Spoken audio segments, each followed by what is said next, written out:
Hi, I'm Anthony Griggs, former linebacker for the Cleveland Browns and the Philadelphia Eagles of the NFL. You're listening to Chuck Bushbeck Live, Heart of a Champion.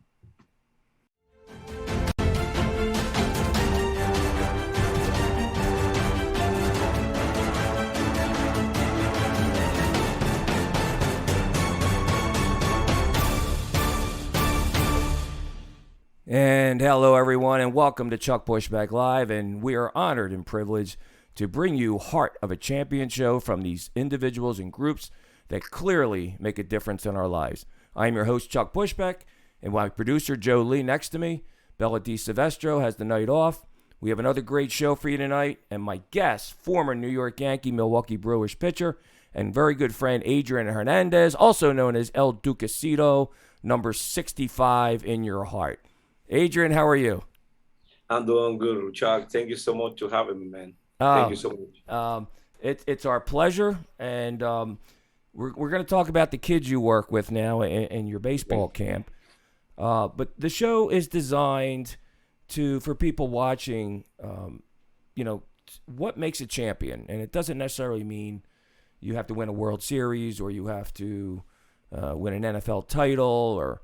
It's anybody achieving things in their life that they put their heart and soul into. And you obviously do that, and that's why you're on the show, Heart of a Champion. Thank you so much. You're very influential with the kids. But to understand who Adrian Hernandez is, I want to take you back to when you were young. Can you go into a little bit of growing up in Havana, Cuba, and how you came to the United States? Yes, sir. Yeah, my name is Adrian Hernandez. They call me Duquecito. I born in Cuba, in Havana, Cuba. I started to play baseball in the street, with also my friends. And then this guy came and they said, hey, Adrian, you know what? I think you can play, baseball. You can play more, professional baseball. So I'm amateur baseball in Cuba. And then they said, you know what? Let's go try it. You want to go and play, like formal baseball? And I was like, why not? Let's do it. That was the way that, I started to play baseball in the street, playing the Cuatro Esquina with all my friends. And then they take me to this, to the stadium, and they give me the glove and the bats and the baseball. And I started to play baseball, and from my family, that was amazing because there was like, wait a minute, this guy came from nowhere and now he's playing, in the Industriale in Havana, Cuba. And then I was in the the selection, Cuban team over there. Yeah. And then I don't have the opportunity to, to come here and play with the Baltimore Orioles because I was in the playoff over there in Cuba. But yeah, I'm state, baseball is my passion, is my life. What I said in the beginning, I started to play baseball with my friends right, in the street.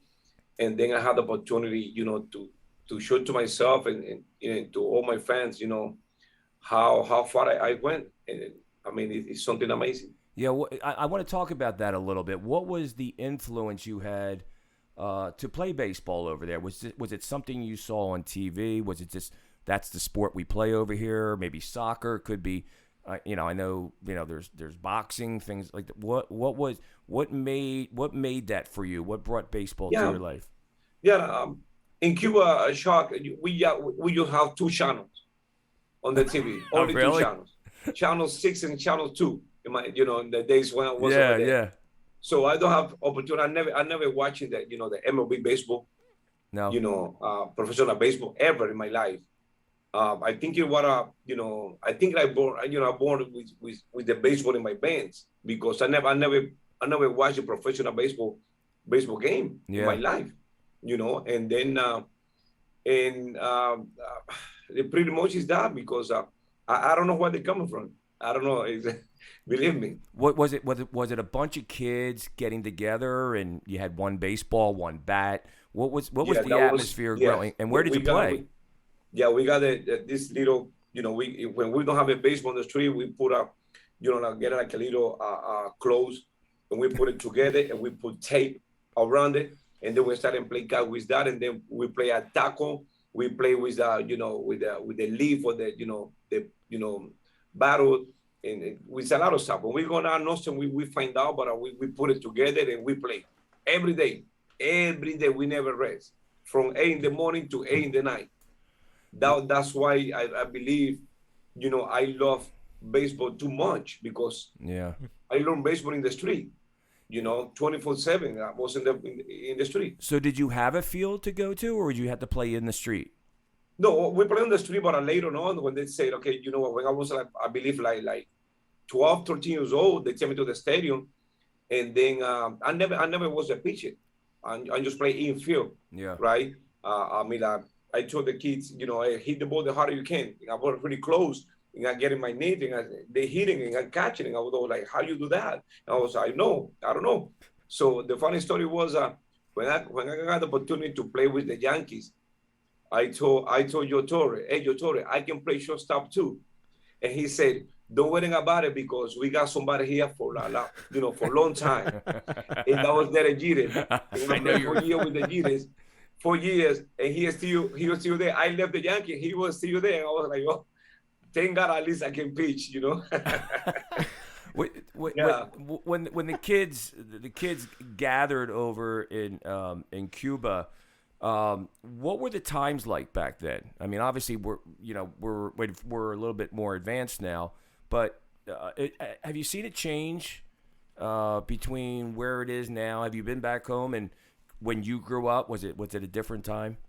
Yeah, it is different time. Remember, in Cuba, even on the industrial team, sometimes we had 2 bats for the whole team and 4 helmets. That's it. When you hit the foul ball in the stadium, if you defend in the stadium, you gotta throw the ball back to the field, because we had no baseballs. Were these wood bats or aluminum bats by then? That was a wood bat first. Yeah. Right, when I started, and then that was aluminum bats. But it's only 2 bats for the whole team. I mean, like, weird. And now I see my kids in my academy with this backpack bigger than them with 5 bats. Oh, you go to the fight, you're going to fight somebody right now. Where are you going? Well, you don't need too many bats. Oh yeah, because this one something 3, something 5. I was like, I don't even know what you're talking about. We got just 2 bats for the whole team. Are you kidding me? And it's different, right? Because here the parents, they spoil them too much. In Cuba, I don't even have it. I don't even have it shoes. I don't even have it clothes to go out. The baseball, I mean, the baseball shoe they use here to practice. That was the best, that was the shoe I used in Cuba to go out, to go to party, to go with my girlfriend, with some party or something. Right. Even to the wedding. Because we had nothing over there. That's why when I teach them here, you need to love baseball. Yeah. You need to love that, because when I'm coming from, we don't even have a shoe, we don't even have a clothes, we don't even have nothing. And then you guys have everything here. And I said, give me the best practice for 2 hours. Just give me 2 hours, 100% practice, and then they play around. And the little kids, you need to have patience. You need to love kids. And I was like, oh my God, look at this kid. If I do that when I was in Cuba, they're kicking me out of the game. I mean, the team. They told me, go home. You don't want to play baseball, go home. But here, it's like they just want to showing what everybody, all the parents buy to them. It's amazing. I find it amazing. I mean, what did you use for a uniform? Like, what was the process of someone seeing you? Were you just in the street and said, hey, you can play ball? Or were you actually on a field? Where was this? Where did this happen? That happened. That happened. I believe was in 92, 93, right? And then they said, you know what? Because this guy El Villa, he passed away already, and then he was like, you can play baseball. Why you not play? Like amateur baseball. Go to the baseball field. I was like, I don't know nobody in baseball. I don't know what is the field. We have baseball field, but we just play like street games over there. So when I started going to the baseball field and I taste, like, wow, I can play baseball. I love baseball. I know. I just get out in the morning, went to the baseball field and open the field and close it. But as you were getting older, did it come into your mind that, hey, I got to go work, I got to get a job, or we're just going to play baseball and And when did you realize you could be a major league pitcher? Yeah, you know what? That was in Cuba. That was in Cuba. So I started playing baseball one season, and I went to work in this company. With this company where I need to carry a lot of stuff in my head, in my arms, and go to get up in 6 in the morning and finish at 6. And I was like, wait a minute, this is not baseball. I don't want to do this. I want to play baseball. I don't learn. I'm not ground for this. So I went to the coach and I was like, listen, I want to play baseball again. Yeah. Are you sure? Yes, I want to play baseball. That's what I like to do. I don't want to work. That job is not for me. Look at my hands. My game is really bad. I want to play baseball. And they said, okay, let's go to the field. And from that moment on, I was like, I'm going to have a career in baseball. This is my passion. Then I started visiting the stadium, the Industriales, los Metros. I was sitting Chuck on the stands, right? On the stairs and watching the game. And so this guy was next to me and he was like, wow, you look familiar. And I was like, no, I want to be over there in that baseball field in 1 year. Next year, I want to play over there. Did you I know? want to look upstairs. I don't want to look from the stairs down. I want to look down over there to see you guys. And this guy was like, you know what? I believe you. And that's what happened. Next year, I made the team. Did you know they were making money then, or you just wanted to be on that team? No. I don't even know like playing baseball in Cuba. They don't pay.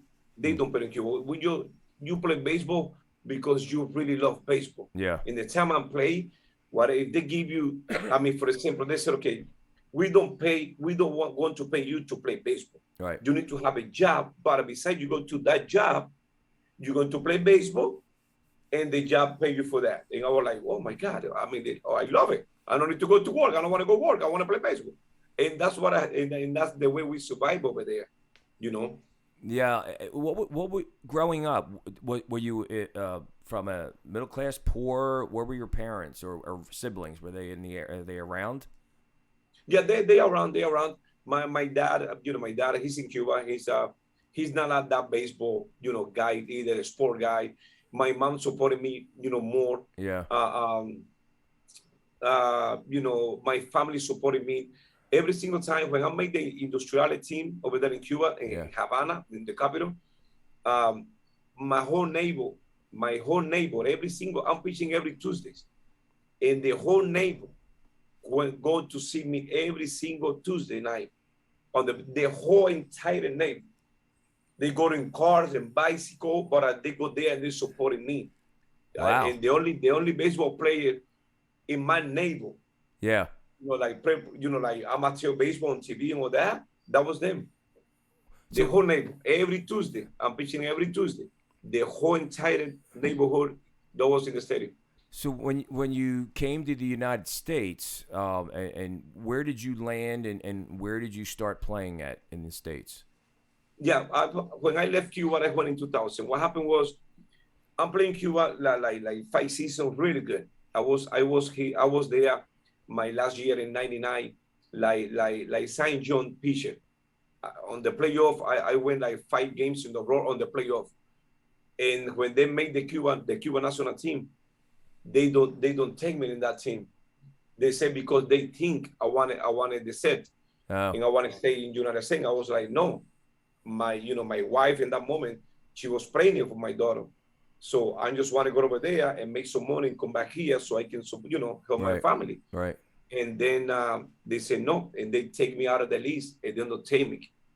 And I was like, I need to leave this country. I don't want to live here anymore. I don't want to play baseball no more because they promised me a lot of stuff, but they never make it happen. Yeah. And when you came here, where did you end up in the States? We went when I left Cuba, I went to Guatemala. Guatemala.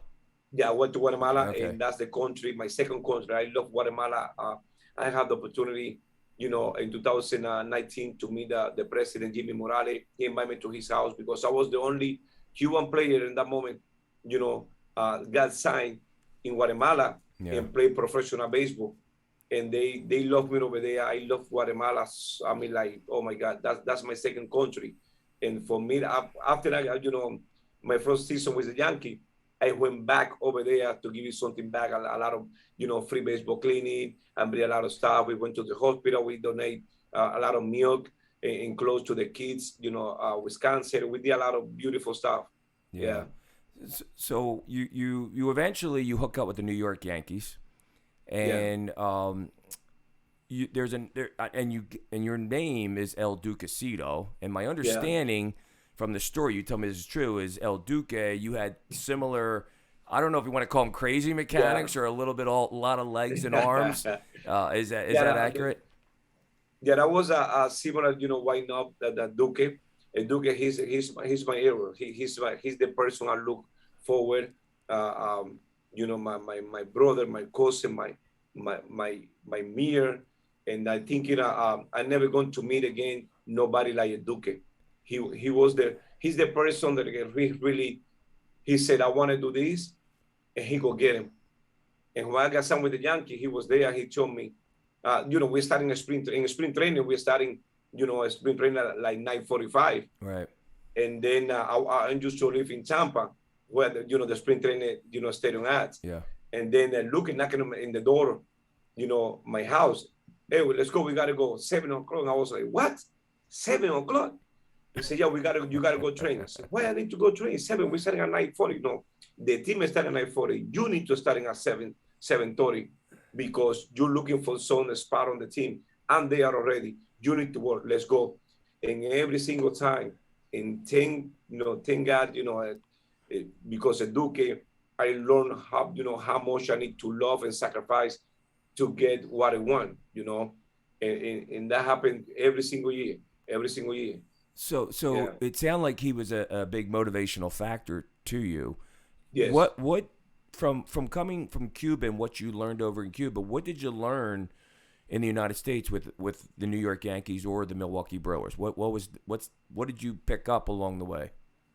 Yeah, what I learned was starting with the discipline, sacrifice, because a lot of Cuban people or the other countries, from other countries, when we got money in the hands, we think like we got everything, we got God, and it's not like that.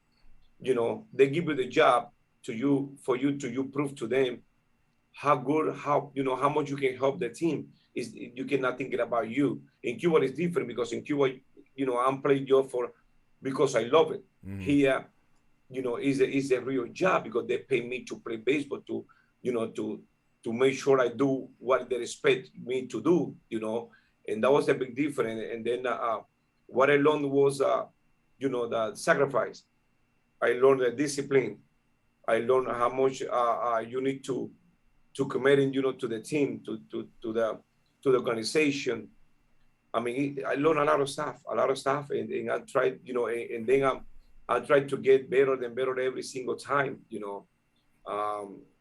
I think the best thing happened to me, that was be part of the New York Yankees and Milwaukee Brewers, because Milwaukee Brewers, the same, is the major league team too. Yeah. And oh my God, the way they treat you, the way you need to act team and all that kind of stuff, that helped my life a lot. I'm more responsible,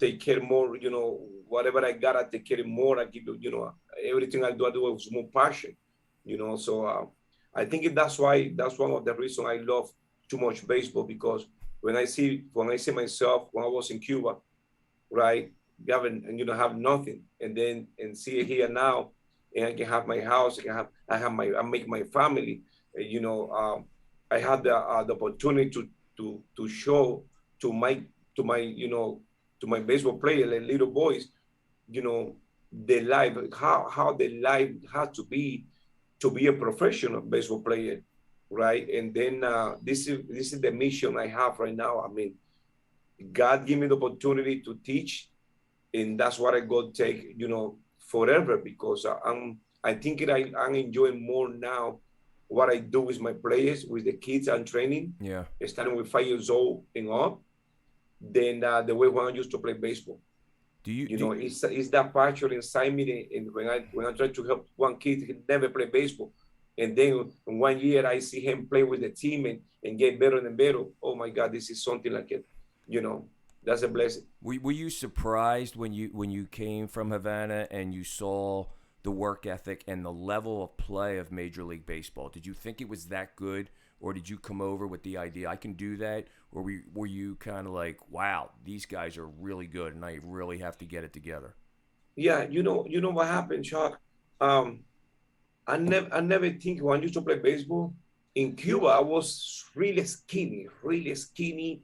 Oh my God, like you see me, it was like this guy going to pitch, but I never scared because when I used to play baseball, I do it for to have fun, and Yeah. I never feel that fear, inside me. Right. I was like, I had the ball in the hand, so if I don't throw the ball, nobody can play. So I just want to have fun. I am the show. They came here to see me. Yeah. So I want to do it my way. And before the game, I was dancing and relax because that's the way I used to do it in Cuba. And here, I'm pitching to a lot of, from the leader of men all the way to the night hitter. Everybody is amazing. But in my mind, I was like, for example, I'm pitching to that Ken Griffin Jr. Oh, yeah? in Milwaukee. And I was like, that Ken Griffin Jr. I was like, oh, I don't even know who's that guy, but yeah, I'm here. What I got to do? Because I just came from Cuba. And then they tell me, you don't know. Thank God, in 3-2, he have like 3 or 4 foul balls. And then he got the big, in Milwaukee, big fly ball to third baseman. Like it never want to go down. The ball went out, but you never see it coming down. I was like, oh my God, thank God he hit it out, not straight over there. I was like, oh my God. And I learned a lot. I'm pitching to Manny Ramirez, Sammy Sosa. And it's amazing. I was like, oh my God, I'm pitching to them. By the way, I have 1 home run to each of them too. You had a what? I'm sorry. I have Sammy Sosa in spring training in Milwaukee. He got me home run, hit the home run to me, to me to center field. They never find out that ball again. Never. Never ever. Would you throw him a fat one over the middle of the plate? I threw him. I threw 2 sliders outside. Really? And one high ball, and he don't swing it. And I was like, I want to throw a strike right in the middle. And he was like, boom. He put his head in the right here. I was like, the ball is not here. I don't even want to look back there because I know he's not here. He's not on the field. That was all the way from center field to the parking lot. And then Manny Ramirez, he got me with 2 on the Yankee Stadium. My debut, actually, was my debut. I was in AAA. And then they called me up, to Yankee Stadium. Yeah. To Boston. And 2-0-2, I throw fastball in the middle, and he got me set, home run to center field. And after the game, he told me, hey, little Duke, you never throw because he's Latin. We always hang out together after the game, right? Right. And he was like, you never throw the game to the 3rd, 4th, or 5th hitter, or 2 bonus strike, fastball in the middle. And I told him, why you told me that now? Why you don't tell me that before? Didn't you live off the corners? I mean, what are you thinking of fastball in the middle of the plate? Oh my God! I'm telling you, the umpire over there, they're really, really. It's not like what I see right now when I'm going to play, with my team, travel ball. Yeah. They call the ball everywhere because they got to, they get go move. But over there, they're really, really, specific with the pitch. If it's outside, it has to be right outside. If you got to put a little bit outside, it's going to be a ball. So I try to be really, tight. But no, when I get in, he was like, that's what I got for you. I was like, man. But I'm enjoying it. I mean, that was amazing. And I think I live the moment when I was with the Yankee. Beautiful experience over there. Yeah. In the team I was over there, I was the little one. That was Alfonso Soriano was there. That was there. The catcher was Posada. Jose Posada. First baseman Tino Martinez. Right. Alfonso in second baseman. Derek Jeter on shortstop. Chernobyl. Chernobyl, he was the second baseman. Yeah. On third baseman. And then Paul O'Neill, Hideki Matsui, Benny Williams, Enrique Winston. Oh my God, what a beautiful team. And the pitcher, Roger Clement, Mariano Rivera, Ramiro Mendoza, Duque, Andy Perez, Musina. Oh my God. That was a beautiful, beautiful, beautiful. I'm never going to forget about, I was part of that, 2000 and 2001. So you know. I was going to because ask you about a special moment, but it sounds like that is your moment, being on that team with those players. Or was yeah, there yeah. or was there a special moment, or was that it? With them, oh wow, my special moment with the Yankee. Oh my God! I mean, every day was a special. You know, Yeah. when I go, every time I go to the Yankee Stadium and I open the door and when inside, you know, the clubhouse, it's amazing. So it's But yeah.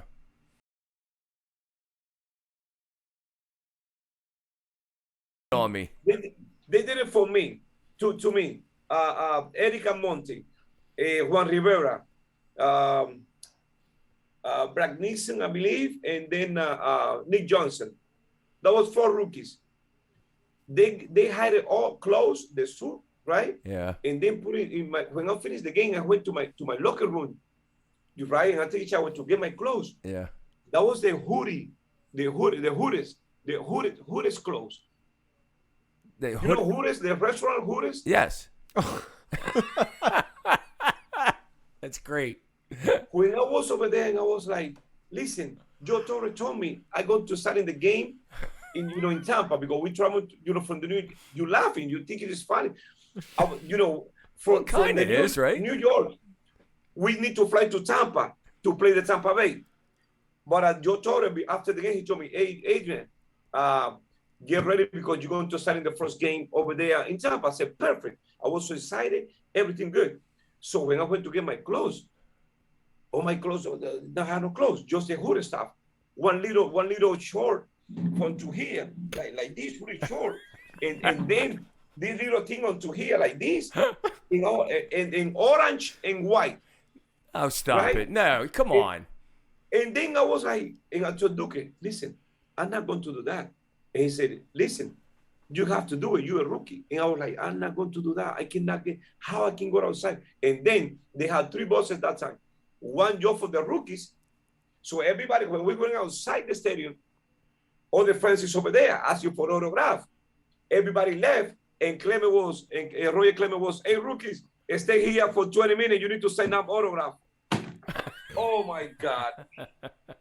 I said, "What?" We was outside the Yankee Stadium for 20, 30 minutes, signing autograph with the hoodies closed. That's all right. Well, okay. Well, that's quite different than all those guys on that team. I would give you that. That's a great. When we went inside the plane, we take the airport, right? And we went inside the plane. The ladies, the ones sent it to you, they're looking at us like, "What's going on with you guys? Why you guys came into the plane like that?" I was like, "Oh, that was the team, that was them." Oh my gosh. Well, Oh man, that was amazing. That was amazing. I mean, I think that was one of the moments I was like, "I don't want to do it," but they told me, "You have to do it. You're a rookie. You got to do whatever they ask you for." And the other thing too, my first year, we have a candy over there on the bullpen. But my first 2 or 3 days, they give me the pink backpack with a lot of candy, and they said, "Hey, rookie, you gotta cross the whole field with the pink backpack." Welcome to the majors. Oh Welcome to the majors, right?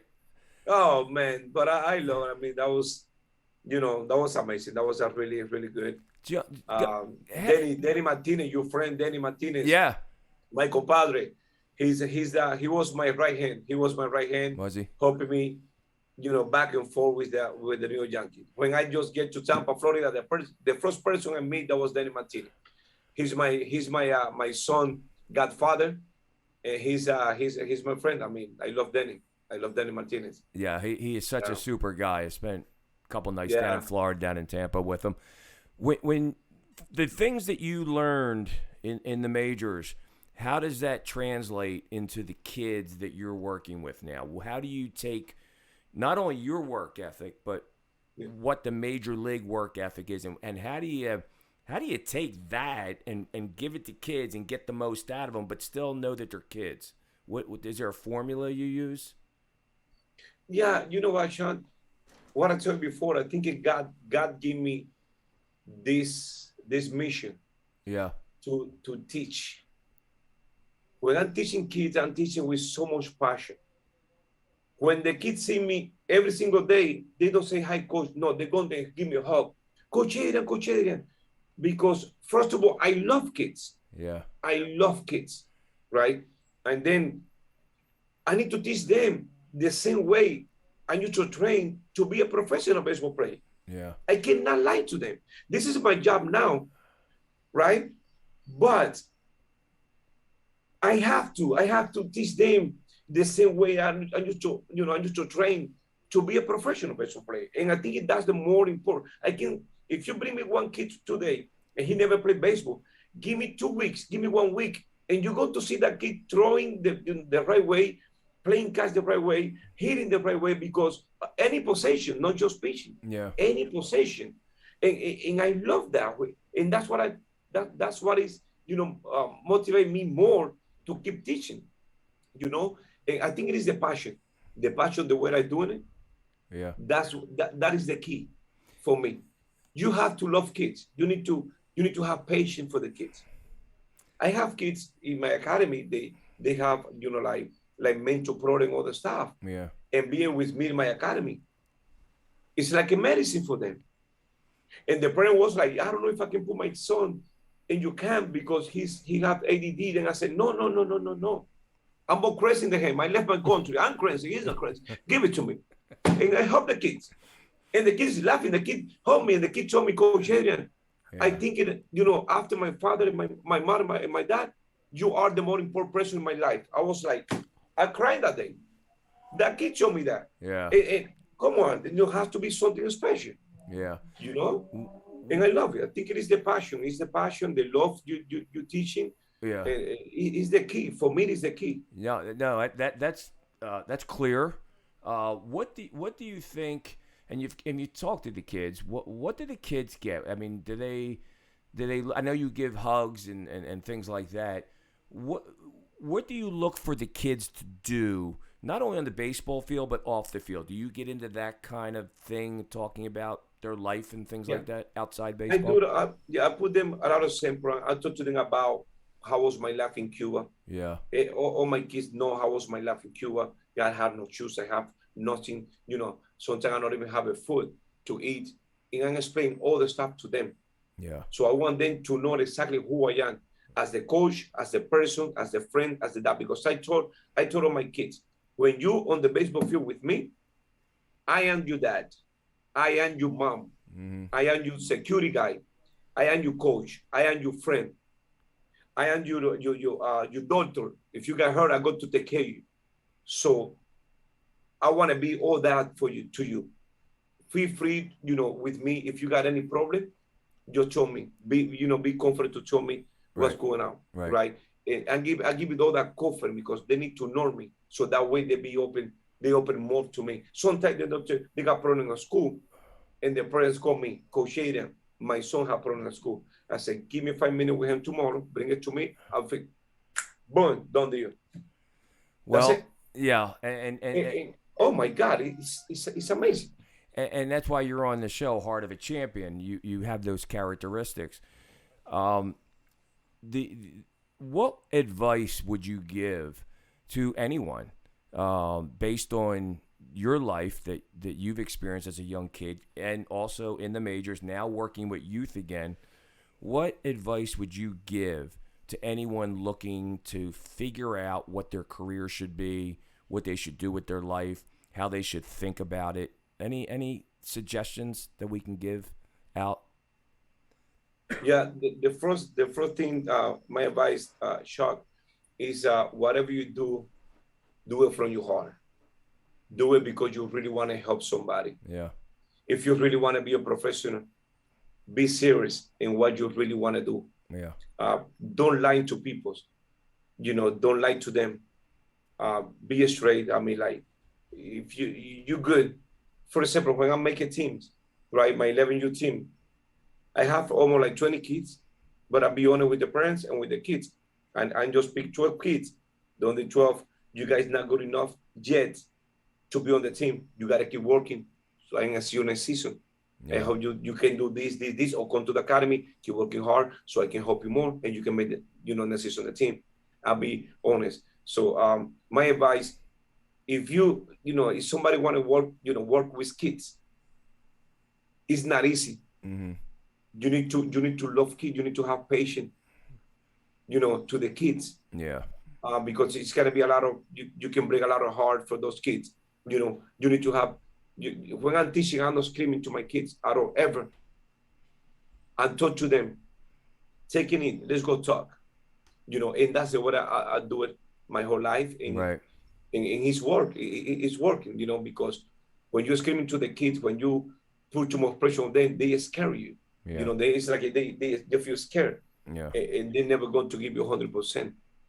To the kids, on the street, because I do a lot of community. I have a non-profit organization, and I'm doing free baseball cleaning once a month, on the neighborhood, and try to help them to try to keep the, take care of the kid, from the street, take it to the street, and put on the baseball game, and that's what happened right now. I like to help. I'm visiting hospitals, right, with the kids, when they got sick.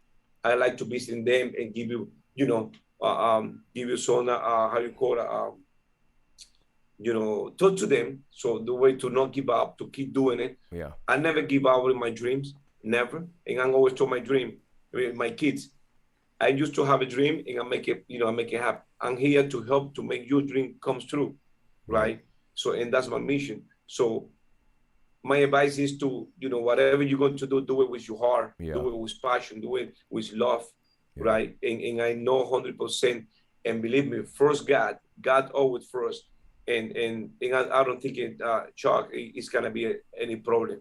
If you really sacrifice, if you really want something, go get him. Don't think it because don't think you cannot do it. No, for me, it's nothing impossible. That's what I told a lot of my kids. If I left Cuba, right, nothing for me is impossible now. Yeah. Well, that's why I wanted to talk about you growing up over in Cuba, so we would have some reference to what you've been through. Before you get first of all, thank you for being on the show. And I know any kid that's under your care is in really good shape in their life, not only on the baseball field, but also for them moving on in their career. And heart of a champion. You obviously have that heart of a champion. You display it, as you so eloquently put it today. Where can people get a hold of you if they want to sign up for your baseball camp or meet you or whatever? I'm here in Orlando, Florida, Central Florida. The Academy website is www.d65baseball.com. You can have a lot of information over there. We do, any kind of private pitching, catching, fielding, outfielding, any kind of private. We do that. We're putting together teams now to play on the spring. You can call the number, 386-837-9698, and get more information. Right. I mean, we're really open. We pretty much train the whole week, Monday to Thursday, with a lot of private and Friday and Saturdays. So we always in the baseball field. And I'm here to help, not just as the coach, but as a person and advice, like what you just say. I'm always here, guys. I'm open. I have nothing in mind. What I'm here, God give me this mission to help people. So if anybody need, any help and advice, don't be afraid to ask me. Fantastic. You are definitely locked in, as we would say. Thanks.